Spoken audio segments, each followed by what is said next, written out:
Hello, my dear friends. Welcome to Electrical Engineering Department. Welcome to Dr. Subhash Technical Campus. Today, in a lecture of electrification of building and complexes, we'll see the how to calculate electrical load capacity. Myself, Harshad Bhakhar. Welcome to today's session. હવે આપણે જોઈએ મિત્રો કે six સેમેસ્ટરના EBC સબ્જેક્ટમાં આપણે કઈ રીતે આવશે. તો પેલા ટર્મ કયું છે ઇલેક્ટ્રિકલ લોડ કેપેસિટી. આ શું રિફર કરે છે? ઇલેક્ટ્રિકલ લોડ કેપેસિટી શું રિફર કરે છે કે total amount of power provided by the main service for the use by your homes branch circuit, light and outlets and appliances connected to them. હવે total electrical load capacity કેટલી છે, એની amount power provide કેટલો થાય છે, main service ને યુઝમાં કોણ લે છે, હોમ. હવે ઘરમાં આપણે કેટલી ઇલેક્ટ્રિકલ સર્કિટ છે, તો પેલા લાઇટ્સ આવશે, પછી પાવર સોકેટ્સ, આઉટલેટ્સ આવશે, અને પછી એની એપ્લાયન્સીસ કે appliances TV, fridge, home, washing machine, આ બધું આપણા ઘરે કેટલું કનેક્ટેડ છે તે બરાબર છે. Understanding the capacity and load becomes necessary if you are planning the electrical service for a new home. હવે આપણે ઘરની કેપેસિટી સમજવી જરૂરી છે. કયા ટાઈપનો લોડ આવશે, કેટલો લોડ આવશે, એ નવું ઘરનું પ્લાનિંગ કરતા હોય તો આપણે પ્લાનિંગની કેપેસિટી, કેટલા વોલ્ટેજ, કેટલા રેટિંગના આપણે વાયર નાખવા, એ બધું જરૂરી છે. If you are considering electrical service to upgrade an older home, હવે તમે કોઈ પણ રીતે કામ કરતા હોય કે નવી બિલ્ડિંગનું પ્લાનિંગ હોય અથવા અપગ્રેડ કરવાનું હોય તો પણ તમારે ઇલેક્ટ્રિકલ લોડ કેપેસિટી જાણવી જરૂરી છે. Understanding the load needs will let you choose the electrical service with an appropriate capacity. હવે આપણે જે રીતે સમજશું કે આપણી જરૂરિયાત શું છે, લોડની જરૂરિયાત શું છે, આપણે વોશિંગ મશીન જરૂરી છે કે નહીં, બરાબર છે, ટીવી, ફ્રીજ, રેફ્રિજરેટર જરૂરી છે કે નહીં, તો એ પ્રમાણે ઇલેક્ટ્રિકલ સર્વિસની અપ્રોપ્રિએટ કેપેસિટી, આપણે કેટલા કિલોવોટનું કનેક્શન જોઈએ છે એ આપણને ખબર પડશે. લોડ વધારો આપણા ટર્મમાં કહીએ તો. હવે in older homes it is extremely common for the existing service to be badly undersized for the needs of all modern appliances and features now in use. હવે પેલાની ઓલ્ડર કન્ડિશનમાં આપણે જોઈએ તો કે રેફ્રિજરેટર નહોતા, બરાબર છે, એર કન્ડિશનર નહોતા, તો હવે નવા ઇલેક્ટ્રિકલ વાયરિંગના કન્ડિશનમાં, ઇન્સ્ટોલેશનમાં એર કન્ડિશનિંગ માટે સેપરેટ સ્લોટ આપવામાં આવે છે, બરાબર છે. પછી dish connection, Tata sky home connection, પછી ચીમની જે તમારે ઓલ્ડર યુઝમાં ના હોય પરંતુ અત્યારના જે નવા લેટેસ્ટ ટ્રેન્ડ છે ઇલેક્ટ્રિકલ ઇન્સ્ટોલેશનમાં, એ બધામાં આપણે એ કન્સિડરેશન રાખવું પડશે, બરાબર છે. તો આ હતા થોડાક લેટેસ્ટ ટ્રેન્ડ, બરાબર છે. The total electrical capacity of electrical service is measured in terms of ampere. હવે એમ્પિયરમાં માપવામાં આવે છે આપણી electrical capacity. In very old homes with a knob and tube wiring, હવે જે આપણું જૂનું વાયરિંગ હતું tube wiring, screw in fuses, ફ્યુઝમાં સ્ક્રૂ હોય, you may find the original electrical service delivers 30 ampere. હવે તમે એ રીતે ફાઇન્ડ કરી શકો કે ઓરિજિનલ ઇલેક્ટ્રિકલ સર્વિસ જે 30 એમ્પિયર સર્વિસ પ્રોવાઈડ કરતી હતી. સ્લાઇટલી ન્યુઅર હોમ, થોડાક નવા હોમ 1960 પછીના, બરાબર છે, may have 60 ampere services, means કે આપણી જરૂરિયાત 60 એમ્પિયરની હતી 1960 પહેલા. In many homes building after 1960 upgraded to older homes 100 એમ્પિયરની આપણી કેપેસિટી હતી. હવે આપણી કેપેસિટી વધશે, બરાબર છે. But in large newer homes 200 ampere service is now as minimum and at a very top end you may see 400 ampere electrical service installed. હવેના જે નવા ટ્રેન્ડ છે 2020માં તો કે 400 એમ્પિયરની ઇલેક્ટ્રિકલ સર્વિસ ઇન્સ્ટોલ કરવામાં આવે છે. તો પહેલા શું હતું મિત્રો કે 30 એમ્પિયર, બરાબર છે, બિફોર 1960 પછી આપણે ધીમે ધીમે ઇલેક્ટ્રિકલ ઇક્વિપમેન્ટ વધ્યા, fan, AC, regulator, okay, then 60 ampere, then electric iron, બરાબર છે, તો એ વધ્યા 100 એમ્પિયર. પણ નાઉઅડેઝ બધા ઇલેક્ટ્રિકલ, હીટર હોય, વોશિંગ મશીન હોય, car, fridge, AC, TV, electrical vehicle, charging, discharging, બધું તમે જાતે તમારી ઘરે કરો છો, બરાબર છે. તો હવેની રિક્વાયરમેન્ટ કેટલી છે આપણી? તો 400 એમ્પિયર ઇલેક્ટ્રિકલ સર્વિસ ઇન્સ્ટોલ. અત્યારે આપણે 400 એમ્પિયર ની ઇલેક્ટ્રિકલ સર્વિસ ઇન્સ્ટોલ કરીએ છીએ. How do you know if your current electrical service is adequate? હવે તમને ખબર કઈ રીતે પડશે કે આ તમારી કરંટ ઇલેક્ટ્રિકલ સર્વિસ છે એ જરૂરિયાત પ્રમાણેની છે કે ઓછી છે? How do you plan for the new electrical services? તમને તમારી રિક્વાયરમેન્ટ ના પ્લાનિંગ કઈ રીતે કરશો? Determining that this requires a little math to compare total availability of capacity against the likely load that will placed on the capacity. આ થોડુંક mathematical calculation requirement હોય છે. આમાં થોડુંક મેથેમેટિકલ કેલ્ક્યુલેશન રિક્વાયરમેન્ટ હોય છે કે આપણી જૂની કેપેસિટી કેટલી છે અને નવી કેપેસિટી કેટલી હશે, બરાબર છે. તો હવે ઇલેક્ટ્રિકલ લોડ કેપેસિટી કઈ રીતે કેલ્ક્યુલેટ કરીએ તો ચલો જોઈએ. વેક્યુમ ક્લીનર હશે આપણું તો એ 500 to 3000 વોટ લેશે, બરાબર છે. એના માટેની એમ્પિયર સર્કિટ કેટલી જોશે? હેર ડ્રાયર હશે. આ બધા નવા ઇક્વિપમેન્ટ છે. આ બિફોર 1990 આપણા ઘરમાં હતા નહીં, બટ આફ્ટર 1990 આ બધું જોશે. હેર ડ્રાયર છે તો 800 to 1875 vote.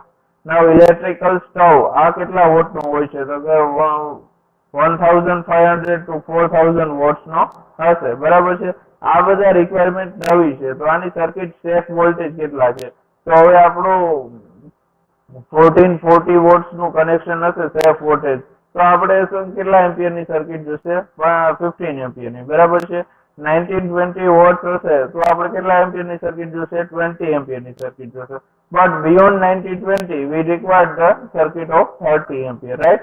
And 2880 watts, we require the circuit of 30 ampere. Now, it is simple calculation. Voltage into ampere is equal to wattage. Now, goal is equal to 0 to 60% of load capacity and maximum 80% of load capacity. 40% reserve રાખવામાં આવે છે. આપણો maximum load 80% હોવો જોઈએ આપણી capacity કરતા, બરાબર છે. 20% રિઝર્વ રાખવા માટે આવે છે, બરાબર છે. હવે understanding the electrical capacity. Electrical કેપેસિટીને કેલ્ક્યુલેટ કઈ રીતે કરવી, બરાબર છે. તો calculating the how much power your home is need is a matter of calculating ampere load. હવે તમારા ઘરને કેટલો પાવર જોશે, કેટલા એમ્પિયર નો લોડ જોશે, બધા એપ્લાયન્સીસ છે, એના ફિક્સચર છે, એના બિલ્ડિંગ, એના માર્જિન ઓફ સેફ્ટી કેટલું છે, બરાબર છે. કેટલા એમ્પિયર ના રેટિંગ હશે. તો એ કેલ્ક્યુલેટ કેવી રીતે કરવું? Generally it is recommended that the load never exceeds 80% of electrical service capacity. હવે આપણા ઘરનો જે લોડ હશે એ આપણો જે રિઝર્વ લોડ સપોઝ 100% છે આપણી કેપેસિટી, તો આપણા ઘરનો લોડ 80% કરતા વધવો જોઈએ નહીં. આ રિકમેન્ડેશન આપેલી છે, બરાબર છે. To use the math, you need to understand the relationship between watt, volts અને એમ્પિયર. આ બધું મેથેમેટિકલ સમજવા માટે તમારે વોટ, વોલ્ટ અને એમ્પિયર ને સમજવું જરૂરી છે, બરાબર છે. So there are common electrical terms have mathematical relationships that can be expressed in a couple of different ways. અલગ અલગ રીતે આ કરી શકો. તો પેલું છે volt into ampere, it is equal to watt. Now ampere, હવે આમાંથી એમ્પિયર ને કરતા બનાવો તો શું થશે? Watts divided by volts. Now next condition જોઈએ. These formulas can be used to calculate the capacity of loads of individual circuits and as well as for the entire electrical service. આ formula એ કેને use થઈ શકે? Capacity of electrical services and individual circuit and as well as entire electrical circuit માટે આ formula use થઈ શકે છે. For example, એક એક્ઝામ્પલ લઈએ તો 20 એમ્પિયર 120 વોલ્ટ ની branch circuit has a total capacity of, હવે 20 એમ્પિયર આપણા કરંટ નું રેટિંગ છે જુઓ, અને 120 વોલ્ટ એ આપણા બ્રાન્ચ નો વોલ્ટેજ છે. તો 120 મલ્ટીપ્લાઇડ બાય 20 એમ્પિયર, તો આપણા બ્રાન્ચ ની ટોટલ કેપેસિટી કેટલી થશે? 2400 વોટ થશે. 20 એમ્પિયર મલ્ટીપ્લાઇડ બાય 120 વોલ્ટ, આ આપણું કેલ્ક્યુલેશન છે, બરાબર છે. Since the standard recommendation is for the total load to the no more than 80% of the capacity. હવે total load છે આપણો 80% capacity કરતા વધવો ન જોઈએ. This means that 20 ampere capacity has a realistic capacity of 90-20 watt. હવે બાકીની વધારેની capacity છે રિયલિસ્ટિક કેપેસિટી છે, બરાબર છે. હવે so to avoid the danger of overload all the light fixtures. હવે આપણે ઘણી જગ્યાએ ઓવરલોડ થાય છે, બરાબર છે. તો ઓવરલોડ ને અવોઇડ કરવા માટે શું થશે? Light fixture plug in electrical appliances together on the circuit should consume no more than the 90-20 watts of power. આ બધા લાઇટ ફિક્સચર્સ હશે, પ્લગ્સ હશે, આપણા એપ્લિકેશન હશે, એ 1920 કરતા વધારે પાવર લેવા જોઈએ નહીં. 1920 વોટ મેક્સિમમ પાવર લેવા જોઈએ, બરાબર છે. It is ફેરલી easy to read the wattage rating of all the light bulbs. હવે આપણે લાઇટ બલ્બ્સ હશે, એના બોક્સ હશે, એમાં વોલ્ટેજ રેટિંગ આપેલા હોય છે. ટેલિવિઝન સેટમાં વોટેજ રેટિંગ આપેલા હશે. કોઈ પણ ઇલેક્ટ્રિકલ ડિવાઇસ લ્યો તો એમાં તમારે વોટેજ રેટિંગ આપેલા હશે. The other appliances on the electrical circuits to determine the circuit is likely to overload. હવે બાકીના બધામાં ઓવરલોડ થાય છે કે નહીં એ ચેક કરવું જરૂરી છે. તો આ એક્ઝામ્પલ તરીકે લઈએ. If you routinely plug 1500 watt base heater into the circuit. હવે તમે 1500 વોટનું હીટર છે એ ઇલેક્ટ્રિકલ સર્કિટમાં પ્લગ ઇન કરો છો and run several light fixtures, lamps and with 100 watt bulbs on the same circuit. You have already used most of the safe 90-20 watts. હવે આપણે 1500 વોટનું heater use કરતા હોય, પછી બધા ઘરના ઇલેક્ટ્રિકલ ઇક્વિપમેન્ટ, લાઇટિંગ, પંખા, ફેન, ઓકે બધું યુઝ કરશો તો આપણી નોર્મલ રિકમેન્ડેશન કેટલી છે? 90-20. 90-20 થી આપણે એક્સિડ કરશું ને, આનાથી યુઝ કરશું, બરાબર છે. So for the same formula can be used to determine the capacity of house overall electrical circuit. આ બધી ફોર્મ્યુલા છે તો આખા ઘરની overall circuit electrical circuit find કરવા માટે યુઝ થઈ શકે છે, બરાબર છે. Because homes main service is 240 volts. હવે આપણા ઘરે જે 240 વોલ્ટની મેઇન સર્વિસ આવે છે, બરાબર છે. તો આનું ગણિત આ રીતે હોય છે, 240 વોલ્ટ ગુણ્યા 100 એમ્પિયર બરાબર કેટલા થશે? 2400 વોલ્ટ. 2400 વોલ્ટ ના 80% કેટલા થશે? 19,020 વોટ, બરાબર છે. અહીંયા 24,000 વોટ થશે, સોરી અહીં 24,000 વોટ અને અહીંયા 19,200 વોટ. તો આ 19,200 વોટ, બાકીના 20% છે એ રિઝર્વ રાખવામાં આવે છે. In other words, 100 ampere no electrical service should be expected to provide no more than the 19,200 watt 19,200 watt કરતા વધારે પાવર લેવો ન જોઈએ કોઈ પણ સમયે, કોઈ પણ ટાઈમે, બરાબર છે. તો આ એક્સપેક્ટેડ રાખવામાં આવે છે. હવે લોડ ને કઈ રીતે કેલ્ક્યુલેશન કરવું? After you know the capacity. હવે આપણને ખબર પડી ગઈ કે કેપેસિટી શું છે. હવે તો આપણે નેક્સ્ટ સ્ટેપ આવે તો કે લોડ ને કઈ રીતે કેલ્ક્યુલેટ કરશું, બરાબર છે.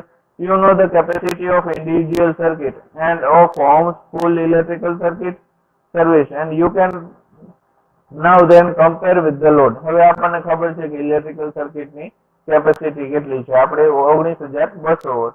હવે ઘરની આપણે લોડ કઈ રીતે કેલ્ક્યુલેટ કરવો અને કમ્પેર કરવો, which you can calculating simply by adding voltage ratings of the various fixtures and appliances that will be drawing power at the same time. Wattage rating હશે એ પાવર સેમ ટાઈમે consume કરશે, બરાબર છે. You might think this involves adding of voltage of all light fixtures, light bulbs. તમે આ વિચારતા જશો wattage of બધા લાઇટના ફિક્સચર્સ હોય, પ્લગઇન એપ્લિકેશન્સ હશે, હાર્ડવાયર એપ્લિકેશન હશે. હાર્ડવાયર એપ્લિકેશનમાં આપણા ફેન આવે કે જેનું પરમેનન્ટ કનેક્શન હશે.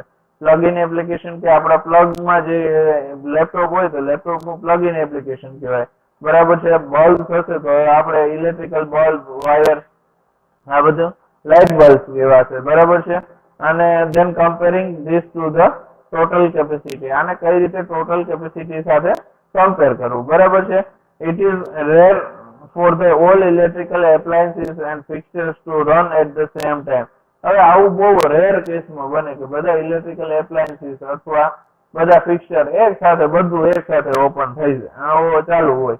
You wouldn't run the furnace. હવે આ ફર્નેસ હશે and air conditioning at the same time. આપણે ભઠ્ઠી હશે બરાબર છે, અને એર કન્ડિશનર બે એક ફર્નેસ છે એઝ અ હીટર યુઝ થાય છે અને એર કન્ડિશનર કુલિંગ માટે યુઝ થાય છે. તો એ સેમ ટાઈમે ક્યારેય યુઝ થશે નહીં. બરાબર છે.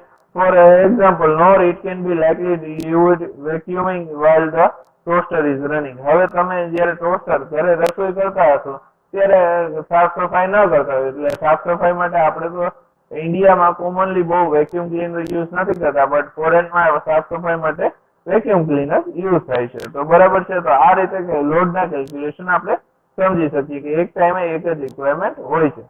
બરાબર છે. તો આ રીઝન માટે professional electric generally have alternative method, અલગ મેથડ છે to determine the appropriate size of electrical service. હવે ઇલેક્ટ્રિકલ સર્વિસ ની સાઇઝ કઈ રીતે રાખવી, હવે આ મેથડ જોઈએ આપણે. બરાબર છે. કયા સ્ટેપ્સ છે? Add together wattage capacity of all general lighting branch circuit. બધી બ્રાન્ચની બધી સર્કિટની વોટેજ કેપેસિટી હશે ને એનો સરવાળો કરો. બીજો સ્ટેપ શું છે? Add wattage rating of all plug in and outlet circuit. Wattage rating plug ના હોય 1500 એમ્પિયર ના હોય, 5 એમ્પિયર ના હોય, 15 એમ્પિયર ના હોય, બધાના વોટેજ રેટિંગ એડ કરો. Next, add wattage rating of all permanent application like ranges, dryers, water heaters, fan etcetera. બરાબર છે.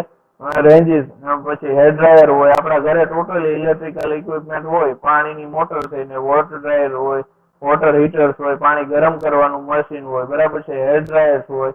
આ બધા ઇલેક્ટ્રિકલ વોટેજ રેટિંગ નો સરવાળો કરો. સાથે સાથે તમે આમાં ઘરે તમારા ઇલેક્ટ્રિકલ ઇક્વિપમેન્ટ હોય એનું તમે આમાં સાથે સાથે કેલ્ક્યુલેશન કરી શકો છો. આમાંથી શું બાદ કરવાનું? 10,000 બાદ કરી નાખો. બરાબર છે. અને આને કોની વડે ગુણો? Multiply it by 40. 40 વડે આને ગુણો. બરાબર છે.